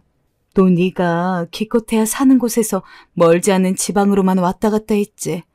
서울같이 먼 곳은 한 번도 가본 적이 없지 않니? 서울살이가 다들 만만치 않다 하던데 혼자 보내는 게 아무래도 마음에 쓰이는구나. 엄마, 무슨 말씀인지 알아요.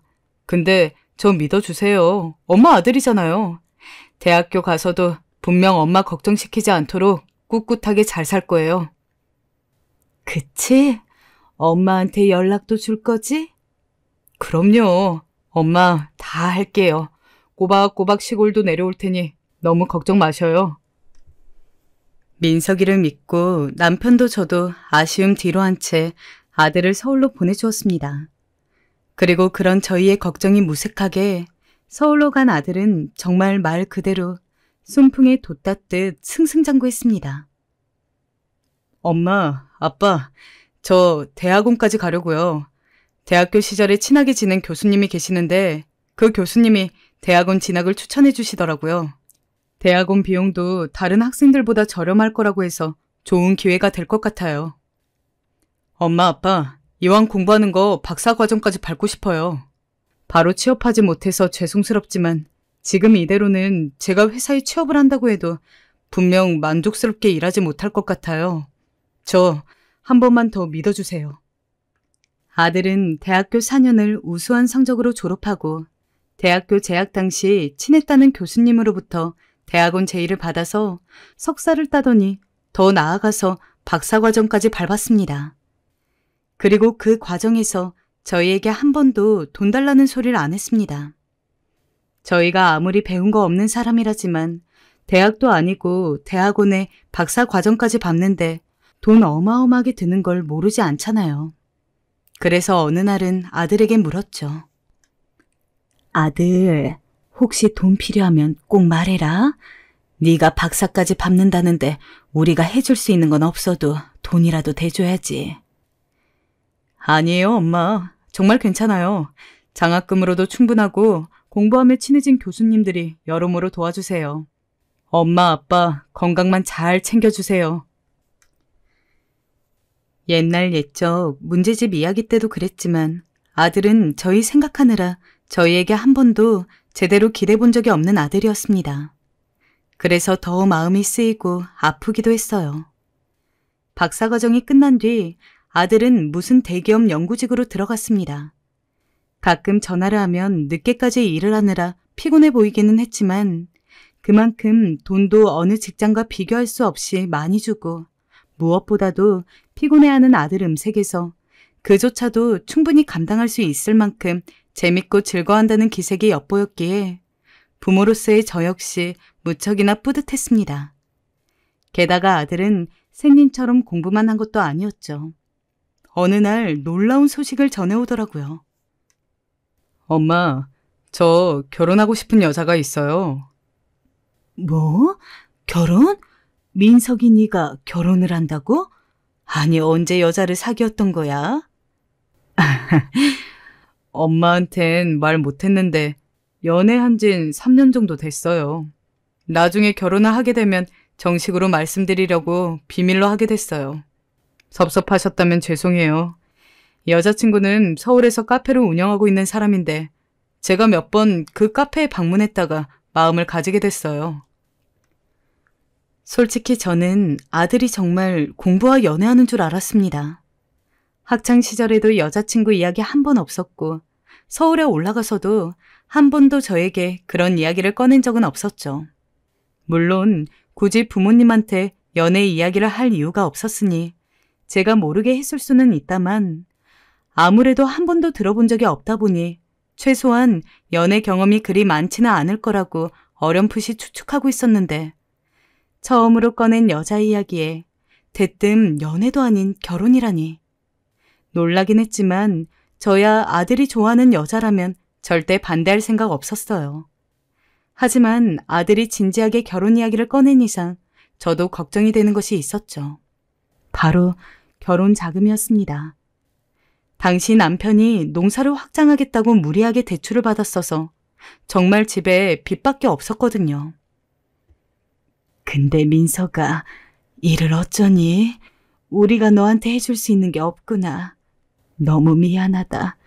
네 결혼만큼은 정말 남부러울 것 없이 지원해주고 싶었는데. 저는 아들에게 그 말을 하며 펑펑 울고 말았어요. 부모로서 자식이 정말 부모라는 울타리가 필요할 때 아무것도 못해주는 그 기분이 어떤지는 저와 같은 처지에 있어 보신 부모님이라면 다 아실 겁니다. 직접적으로 아들의 결혼을 도와주지 못한다는 것은 물론이고 만일 며느리 쪽에 아들의 부모인 저희가 가난해서 결혼을 다시 생각한다 그러면 어쩌나 정말 별별 생각을 다 했어요. 어머니, 신경 쓰지 마세요. 괜찮아요. 제가 모은 돈으로 충분해요.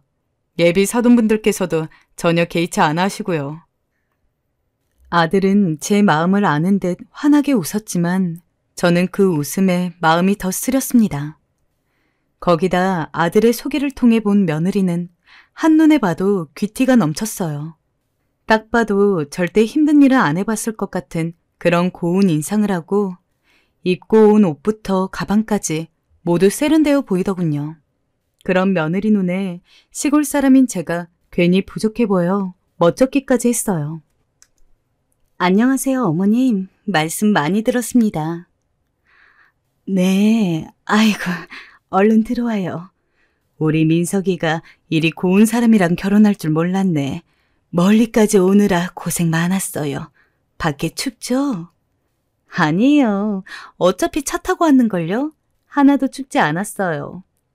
어쩜 말도 이리 이쁘게 하나. 여기 차린 건 별로 없지만 그래도 여기까지 인사하러 온다 해서 간단히 차려봤어요. 별거 없지만 한 숟갈 들어요. 맛있겠네요, 어머님. 잘 먹겠습니다. 와, 이 나물 정말 맛있는데요? 어머니께서 직접 캐신 거죠? 심지어 예비 며느리는 말하는 거 하나하나까지 예뻤습니다. 별거 없는 시골 밥상일 텐데도 아주 맛있다며 두 그릇을 뚝딱 해치우더라고요. 어른을 대하는 예의나 품성이 남다른 아이 같았어요. 여보, 저 아이 누가 봐도 우리 민석이랑 아주 잘 어울리지 않아요? 난 너무 마음에 들어요. 당신은 어땠어요? 나야 당연히 좋았지. 민석이 여태 이놈이 공부만 했잖아. 그래서 혹시나 엄한 여자한테 코 깨인 거 아닌가 걱정했는데 너무 잘 됐네 그려. 이제는 우리 농사일에만 신경 쓰면 되겠어. 자식 농사는 끝났으니. 저도 저였지만 남편은 정말이지 예비 며느리를 마음에 들어 했어요. 며느리가 간 후에도 제게 며느리 얘기를 종종 할 정도로 말입니다. 하지만 그때까지만 해도 저도 남편도 이 모든 게 다가올 재앙의 시작일 거라곤 예상하지 못했죠. 상견례 때 처음 본 사돈 어른들도 무척이나 기품이 넘치셨어요. 우리 윤희가 귀한 아드님과 인연을 맺게 돼서 다행이네요. 제가 드려야 할 말이죠. 이런 훌륭한 따님을 두셔서 행복하셨겠어요. 상견례에선 계속 훈훈한 덕담이 오갔어요. 사돈댁은 큰 회사 사장 3호로 있으면서 주식 같은 것도 하고 이래저래 돈을 많이 버는 사람들이었습니다. 조금 위축되기는 했으나 그래도 그렇게 잘 사는 사람들 치고 저희를 보고 무시한다거나 그런 기색은 하나도 보이지 않아서 그래도 우리 아들이 아내나 처가 식구들 오는 좋구나 하며 마음을 놓고 아들의 결혼식을 지켜볼 수 있었죠. 그런데 조금 이상한 점은 있었어요. 한 식당에서 나왔던 나물이 조금 맛이 이상했는데요. 그걸 맛보던 안사돈이 직원을 불러 호되게 야단을 치더라고요. 물론 그럴 수야 있다 치지만 분위기가 살짝 얼어붙는 게 저도 느껴질 정도였죠. 앞으로 메뉴 준비는 똑바로 해주세요. 제가 말씀드렸다시피 상견례 자리이니 다음 음식들은 특별히 신경 써주셔야 해요. 아시겠어요? 네, 죄송합니다. 그 안사돈의 한마디에 직원들은 모두 고개를 푹 숙였고 다들 안절부절 못하는 기색이었어요. 오죽하면 옆에서 며느리가 그만해도 된다며 말리더군요. 여보, 안사돈 조금 무섭지 않아요? 사람이 뭐랄까 어딘지 쌀쌀 맞은 것 같기도 하고. 아닌가? 내가 너무 예민했나? 나도 좀 그러긴 했어. 그래도 뭐 상견례이니 더 신경 써주고 싶어서 그런 거겠지. 너무 깊게 생각 맙시다. 내 아들이 좋아서 하는 결혼인데. 남편도 저와 같은 걸 느꼈는지 동의는 하긴 하더군요. 그래도 남편 말대로 신경 쓰면 좋지 않을 것 같아 넘겼고 다행히 결혼식은 무사히 치러졌습니다. 아들이 결혼 후 신혼집을 한번 가보려고 했지만 빚을 갚는 것도 힘들었던지라 쉽게 시간을 내기가 어려웠습니다. 그러다가 결혼 6개월 만에 간신히 시간을 내서 남편 손을 잡고 버스를 타고 서울로 올라와 아들이 미리 알려준 주소로 향했어요. 근데 문을 들어서기 전부터 겉보기에 이미 으리으리한 게 아무것도 모르는 제가 봐도 한두 푼으로 살 수 있는 집이 아니더라고요. 게다가 서울에서 땅값 비싸기로 유명한 집이었기에 몇 억 정도로도 구하기 힘든 곳이었습니다. 차마 발을 딛고 들어가기도 머뭇거릴 정도였죠. 아들이 한번 전화했을 때 신혼집은 장인어른이랑 장모님이 마련해 주셨어요. 라고 이야기는 듣긴 했지만 이렇게까지 좋고 큰 집이라고는 이야기를 안 했기에 그냥 요즘 신혼부부들 적당히 시작하기 좋을 만한 곳이라고 생각했는데 그래도 사돈어른이 많이 신경 써주고 그런 것이 기쁘기도 하고 고맙기도 했지만 한편으로는 참 저희가 염치가 없는 것 같더라고요. 적어도 아들이 며느리랑 이 집에 오는 데 있어서 최소한 이 집에 들여놓을 전자제품 하나라도 저희 돈이 들어갔으면 이렇게까지 우울한 감정이 들지는 않았을 겁니다. 하지만 정말 한 푼도 보태주지 못했다는 것에 대한 죄책감, 저희와는 반대로 자기 딸인 며느리를 위해서 이렇게 큰 집까지 마련해준 사돈어른. 비교를 안 하고 싶어도 안 할 수가 없었습니다. 시골에서 오시기에는 거리가 있으셨을 텐데 수고하셨어요. 며느리는 살갑게 웃으며 받아주었지만 저는 축 처져 미안한 얼굴로 며느리의 손을 꼭 잡았어요. 사돈이 너무 좋은 집을 해주셨는데 우리가 아무것도 못해줘서 어쩌나. 아니에요, 어머님. 저희가 알아서 다 채웠어요. 안에 저희 부모님도 계세요. 얼른 들어가셔요. 어? 부모님이 와 계신다고? 들어가자마자 조금 놀랐어요. 애써 비참한 감정을 누르고 아들 신혼집에 들어갔는데 사돈들이 와 있더라고요. 알고 보니 아들 신혼집과 가까운 곳에 사돈집도 있어서 매일 이렇게 오는 모양이었습니다. 어쩐지 처음 상견례 할 때와는 다르게 조금 쌀쌀맞고 저희를 위아래로 훑어보는 눈빛이 이상하기는 했으나 방금 전 집에 들어오기까지 아들에 대한 미안함으로 우울했던 것 때문에 잘못 생각이 든 거겠거니 하고 넘겼습니다. 하지만 며칠 머무는 동안 제가 느낀 이상한 감각이 착각이 아니었음을 깨달았죠.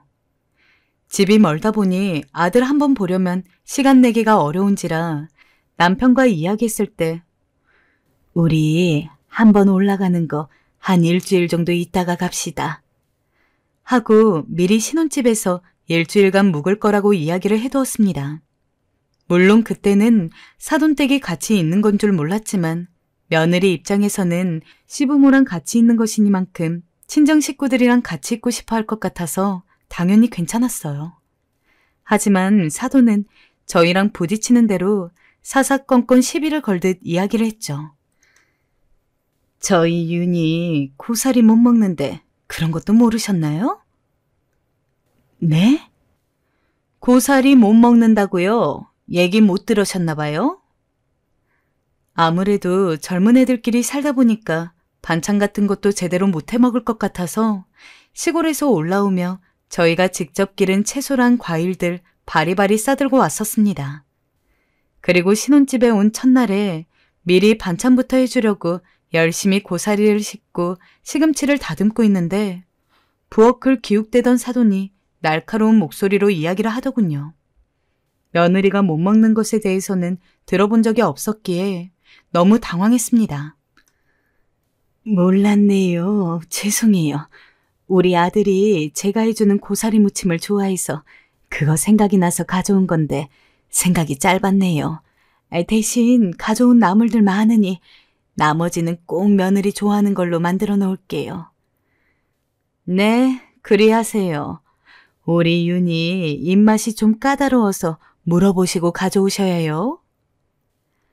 안사도는 그리 말하고 영 마음에 안 드는지 혼잣말로 아유, 요새 저런 거 마트만 가도 더 깨끗한 거 쉽게 살 수 있는데 시골에서 사는 거 광고하는 것도 아니고 하더군요.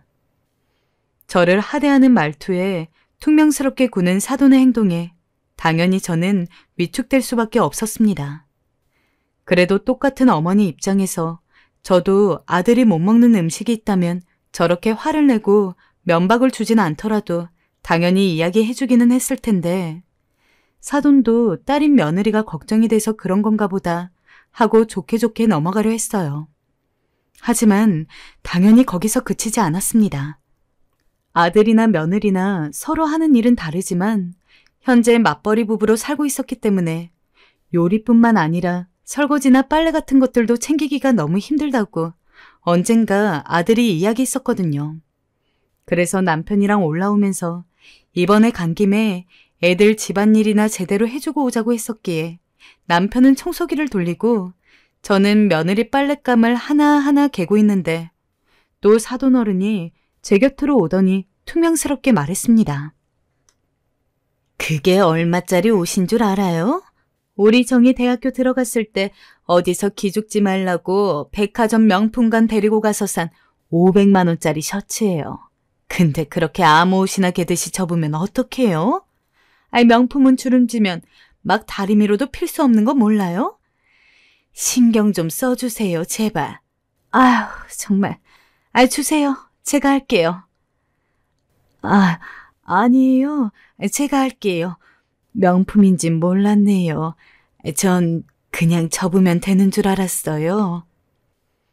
앞으로는 신경 써서 해주세요. 못할 것 같으면 그냥 저한테 맡기시라고요. 명품 한 번 사본 적 없는 시골 사람이 이게 명품인지 뭔지 알 리가 있겠습니까? 하지만 일단 제 잘못이 맞으니 사과를 하고는 이후 빨래는 전부 사돈 눈치를 보면서 갰어요. 청소기를 돌리던 남편도 사정은 별로 다르지 않았죠. 아들과 며느리가 쓰는 안방을 청소하려고 남편이 청소기를 밀며 들어가려니 사돈이 불이 나게 와서는 우리 딸은 낯선 사람이 자기 방 청소하는 거 안 좋아하니 그냥 두시오. 내가 하겠습니다. 라고 하기도 했고 어느 날은 남편이 어떻게든 사돈과 친해지고자 애들 오면 같이 술이나 한잔하면서 친해집시다. 내가 미리 술을 사놨어요.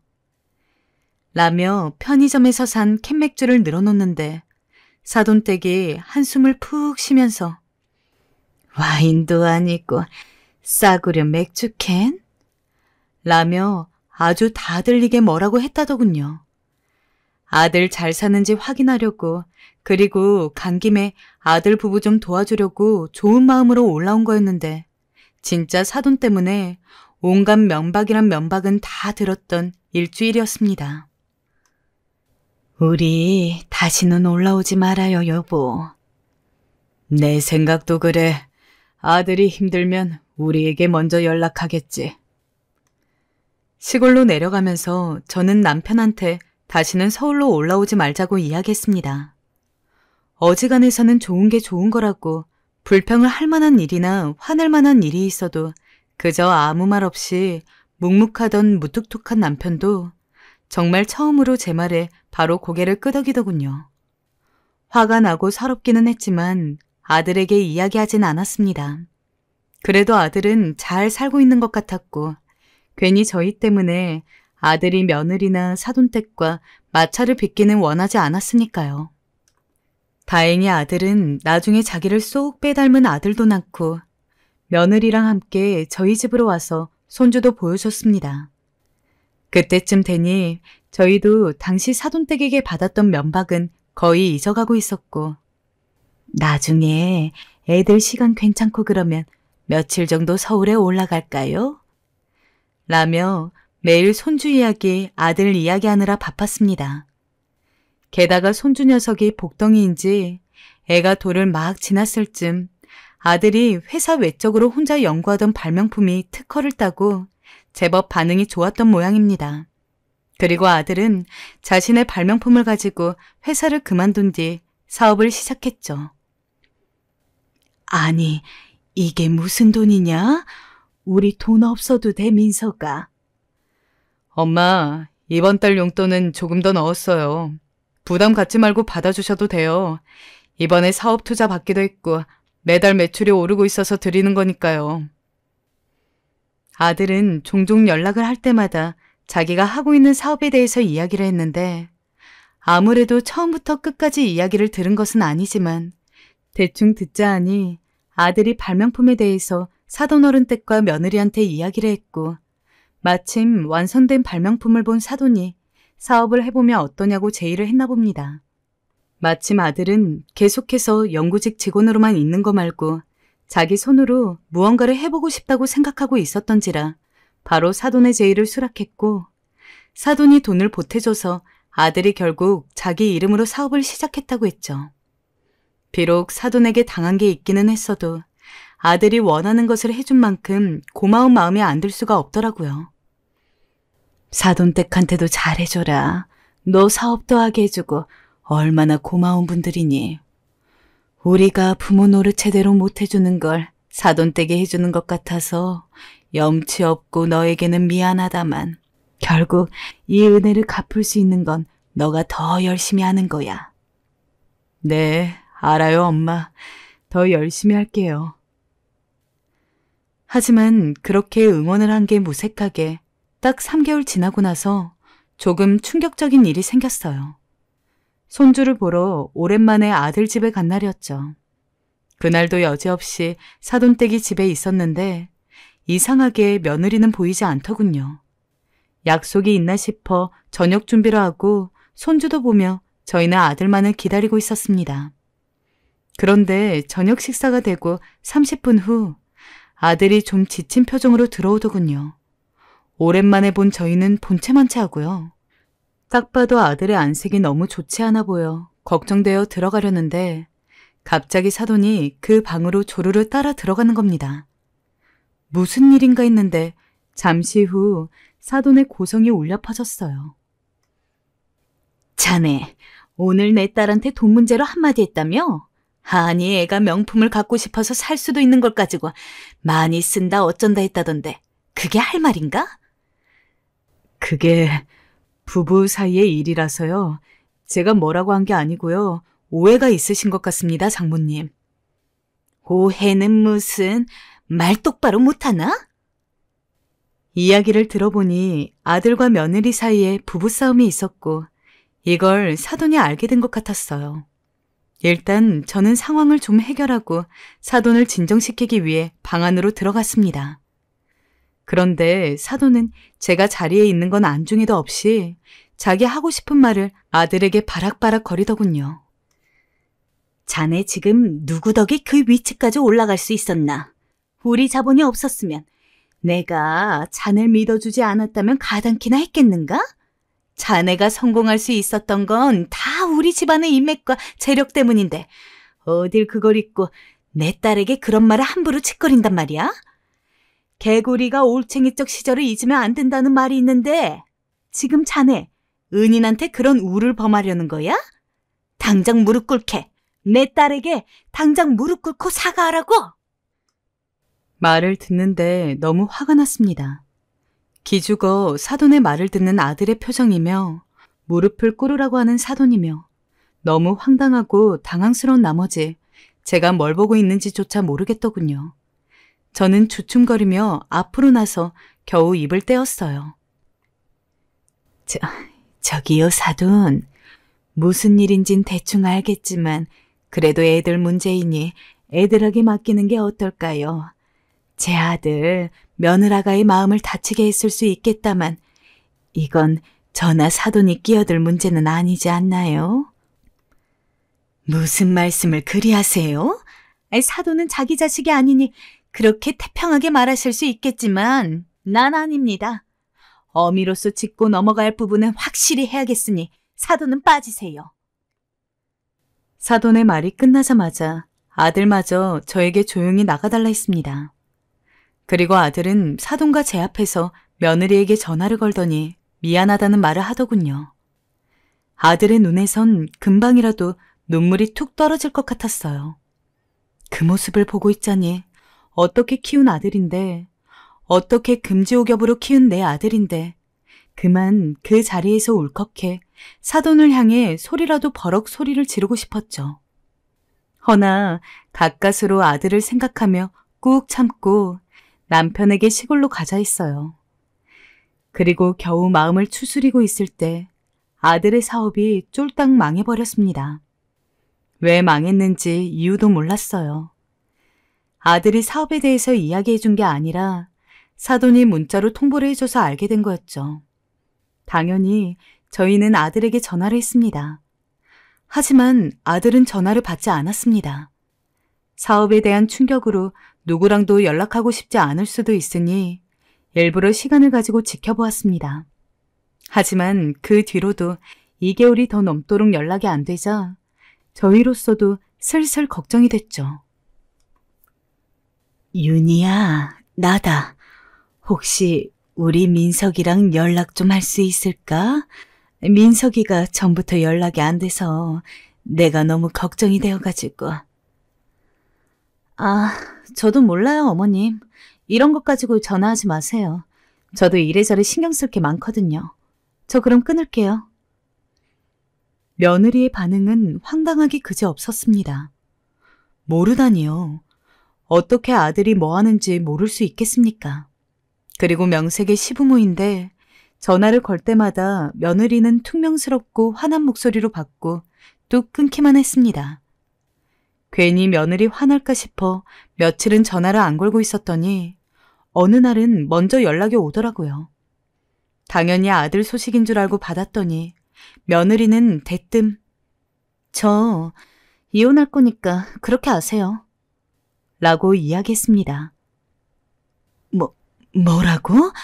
아니, 그게 무슨 말이니? 이혼이라니 아가야.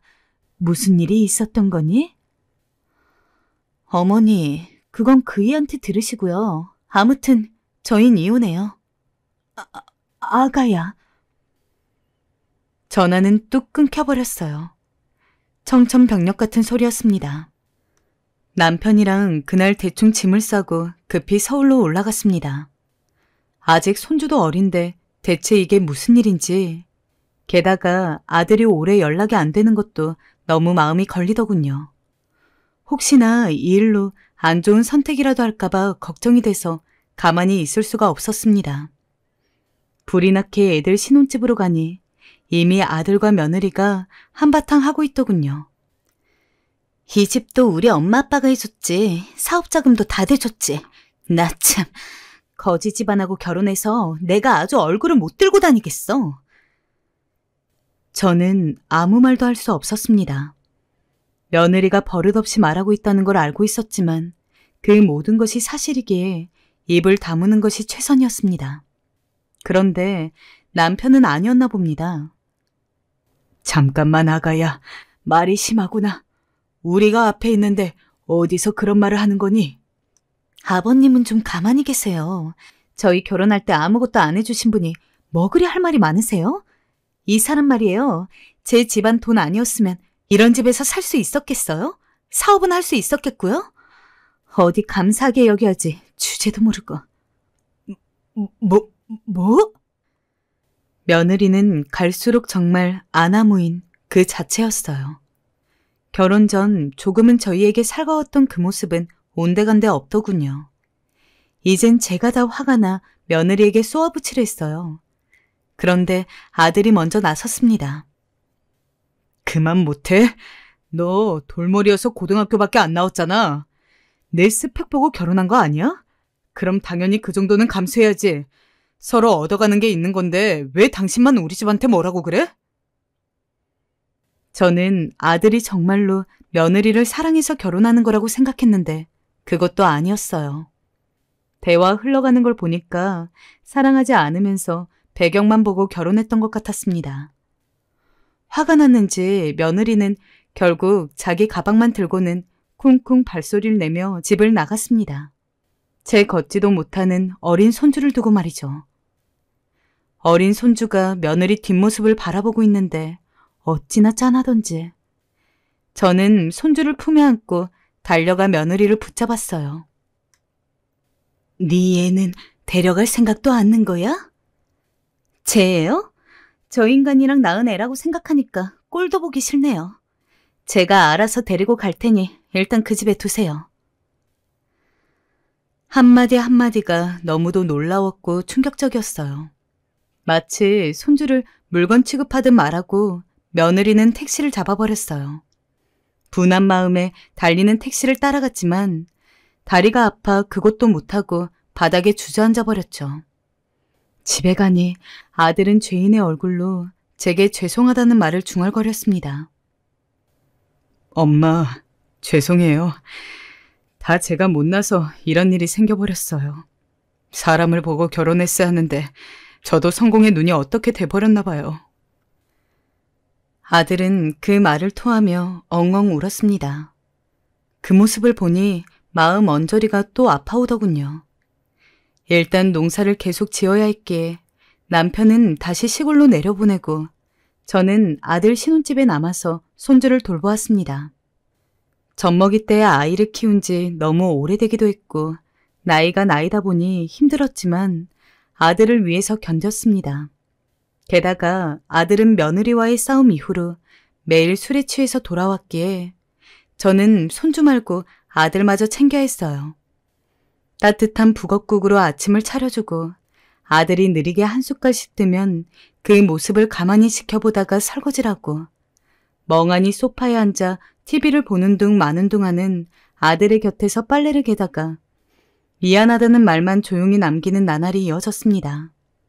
만일 집이 잘 살았다면 아들이 다른 여자 집안의 배경을 볼 필요도 없었을 테고, 그러면 정말 사랑하는 여자와 결혼해서 그 누구보다도 행복하게 살 수 있었을 텐데, 제가 모든 걸 망친 것만 같았습니다. 그런데 그러던 어느 날 아들이 그러더군요. 엄마, 나 그 여자랑 이혼하고 싶지가 않아요. 못된 여자이긴 하지만 그래도 저한텐 이 집안이 필요해요. 재기하고 싶어요. 제가 생각해도 좀 속물적이라는 거 아는데요. 여기까지 온 이상 멈출 수가 없어요. 술에 취해 아들이 그렇게 자기 마음을 털어놓는데 차마 거기다 대고 이혼하란 말이 안 나오더군요. 아들이 재기를 원한다는데 제가 뭐라고 할 수 있겠어요. 그게 아들이 원하는 거라는데. 엄마, 죄송해요. 엄만 절 좋은 사람으로 키워주셨는데 제가 그렇게 못되고 있는 것 같아요. 아니야, 민서가. 그리 생각하지 말아라. 사람 다 성공하고 싶지. 그런데 민서가 정말 신중하게 생각한 거 맞니? 네, 맞아요. 엄마, 저 재기하고 싶어요. 민석이의 눈빛은 진심이었어요. 아들은 정말이지 성공을 원하고 있었고 이루지 못하면 당장이라도 죽을 것처럼 술을 마셔야 되었어요. 제가 말릴 수 있는 문제가 아니었죠. 다 자란 아들에게 부모가 해줄 수 있는 조언이란 것도 한계가 있으니까요. 그런데 아들보다 더 눈에 밟히는 건 손주였어요. 너무 어린 손주를 보고 있노라면 요즘 아무리 이혼이 흔하다지만 부모로서 걱정이 안 될 수 없었어요. 그런데 그렇게 제가 신혼집에 한 달 정도 머무르며 아들과 손주를 봐주고 있을 때 며느리에게 전화가 왔습니다. 저희 친정집 주소 아시죠? 제 옷장에 있는 검은 코트 가지고 저희 친정집 1층으로 와주세요. 갑작스러워서 무슨 일인가 싶었지만 일단 급히 필요한 건가 보다 싶어서 옷을 가지고는 사돈댁으로 향했습니다. 그리고 내심 이런 방법을 통해서라도 아들과 며느리가 화해할 수 있을 거라고도 생각했어요. 근데 막상 가져다 주니 이거 말고요. 다른 검정색 코트요. 라고 하는 통에 2번을 더 왔다 갔다 했습니다. 그러면서도 아들 이야기는 아무것도 없었죠. 그 이상한 요구는 그날만의 일이 아니었습니다. 그 뒤에도 어머니, 제 방에 있는 베이지색 핸드백 좀 가지고 와주세요. 제 방 서랍에 영양제가 있는데 그것 좀요. 라며 저를 무슨 노예나 종처럼 부려먹었습니다. 처음 1-2번이야 아들이랑 화해시키려고 아무 의심 없이 갔다지만 이쯤 되니까 제 아들이 이 사단을 냈으니 그 책임을 저보고 지라는 느낌이더군요. 확실하진 않았지만 며느리 의견도 있을 것이고 높은 확률로 사돈 의견도 있을 것 같았습니다. 자존심이 얼마나 상했는지. 그러나 전부 못난 제 탓인 것 같아서 제대로 말도 못했습니다. 하지만 적어도 이혼은 막아야 한다고 생각했기에 언젠가 또 며느리가 심부름을 시켰을 때 가서는 나한테 이런 거 시키는 건 좋은데 최소한 집에는 들어와라. 정말 이대로 이혼할 거니?